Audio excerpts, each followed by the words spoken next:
Venez le célébrer, son grand amour, venez le chanter, le Fils de Dieu est venu. Bonjour à toutes, filles bien-aimées du Père, filles de roi.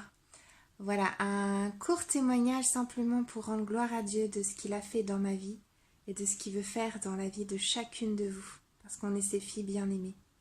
Alors, je m'appelle Marie, j'ai 32 ans, je suis maman célibataire. Et en fait, pendant toute ma vie, j'avais un mensonge dans mon cœur. Nous, les femmes, on a souvent des mensonges dans nos vies qu'il nous faut dénoncer. Et ce mensonge, c'était le fait que je ne méritais pas l'amour. Et donc, dans tous les domaines de ma vie, j'ai cherché à le vérifier. J'ai cherché à le vérifier au niveau de mes parents. J'étais vraiment dans le mépris de mes parents. Je les poussais à bout pour prouver que vraiment, je n'étais pas aimée, parce que c'est difficile d'aimer un enfant quand son enfant est dans la révolte. Voilà. Et je l'ai vérifié aussi avec mes amis. Donc je manipulais énormément. Je tirais les ficelles. Je mentais beaucoup. Je racontais des histoires parce que j'avais besoin d'avoir le pouvoir. Je ne voulais pas être brisée. Donc durant toute ma vie, ça s'est vérifié sur différents domaines. Après, ça a été dans mes relations au niveau spirituel, où je cherchais aussi à dominer, où je cherchais à être parfaite, où j'étais certaine qu'il fallait faire pour être aimée. Alors qu'en fait, on sait qu'on est aimé de Dieu, et du fait qu'on est aimé de Dieu, on n'a pas besoin de faire pour être aimé.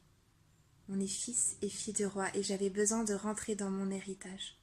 Comme peut-être certaines d'entre vous ont besoin de rentrer dans votre héritage, parce que tant qu'on croit à nos mensonges, on se comporte comme des orphelines. Et on cherche à vérifier que nos mensonges sont vrais, malheureusement.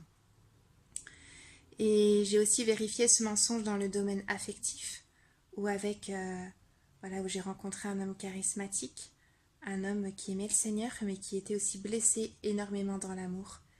Et ça a ouvert des portes dans la destruction, dans la haine. Et notre histoire s'est finie par un drame.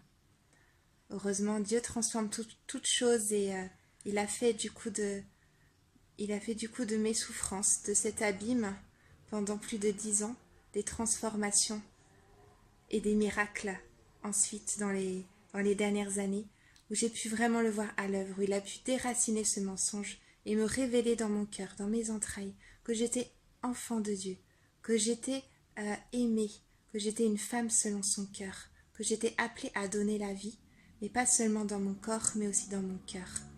Et que quand on se sait aimé de Dieu, on n'a plus besoin d'être dans cette attente inconditionnelle de l'autre. On n'a plus besoin de répondre à tout prix à ce que l'autre veut de nous. Voilà, alors on se trompe, on est imparfait, mais on est aimé. Et ça change tout dans nos vies. Alors soyez vraiment bénis, encouragés, fortifiés. Et que le Seigneur vraiment puisse révéler dans vos vies tout ce qui est caché, tout ce qui a besoin d'être sécurisé, qu'il puisse mettre sa sécurité. Que tout ce qui a été malmené puisse être restauré, consolé. Voilà, vraiment. Soyez bénis, soyez vraiment fortifiés dans votre chemin avec Dieu, et de gloire en gloire, de grâce en grâce. Continuons à rechercher sa présence, parce que c'est ce qu'il aime. Il cherche des cœurs ouverts, des cœurs simples. Voilà. Soyez bénis ainsi que toutes vos familles, et à très bientôt. Au revoir. Venez le célébrer, son grand amour, venez le chanter, le Fils de Dieu est venu.